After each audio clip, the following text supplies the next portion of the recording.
tu veux t'améliorer en trading, tu dois savoir ceci. Qu'est-ce qu'un SLQ, un OB SLQ? Un OB SLQ, c'est tout simplement un OB en interne que tu vas avoir comme celui-ci. Donc en gros, tu vas avoir ton gros OB, tu vas avoir ton gros OB comme celui-ci et tu vas en avoir un petit ici. Et en fait, tu vas te demander si le prix, il va rebondir dans celui-ci, le petit, ou il pourra aller un peu plus haut. Je vais t'apprendre maintenant comment le savoir. Ici, comme tu le vois, tu as un SLQ. Tu as un plus haut, un nouveau plus haut, un plus bas, un plus bas. Donc en fait, ta structure, elle commence de là à là, car elle n'est pas cassée par ce point bas pour celui-ci. Tout simplement, là, du coup, tu vas identifier ton OB1 ici et tu vas en avoir un plus petit ici. Derrière, si tu vas en M30 ou H1, tu en auras un seul. Maintenant, il faut savoir si ça va rebondir là-dedans ou ça va rebondir là-dedans.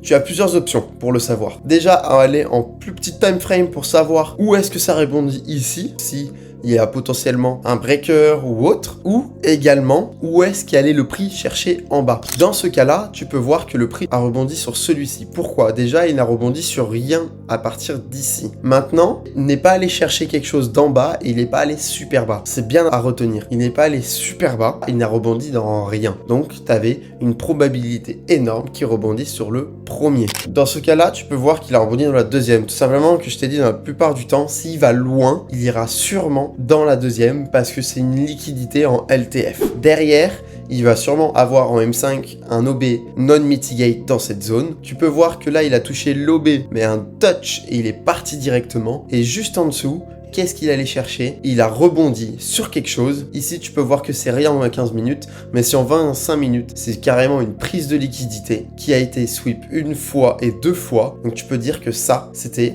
un trap. Du coup, en 5 minutes, en raffinant, tu peux voir qu'ici, la liquidité avait été bien prise, elle est bien plus bas. Ici, c'est une liquidité, c'est un BRLQ que j'étais déjà appris dans d'autres vidéos. Plus, tu peux raffiner. Ici, du coup, on avait l'OB M5 qui n'était pas mitigate et une création de liquidité juste ici. Donc, les confluences pour prendre un trade raffiné à LSLQ, à l'OB juste au-dessus, étaient parfaites. Si tu veux en apprendre plus et t'améliorer en trading, regarde mes autres vidéos, partage et rejoins le lien dans la bio.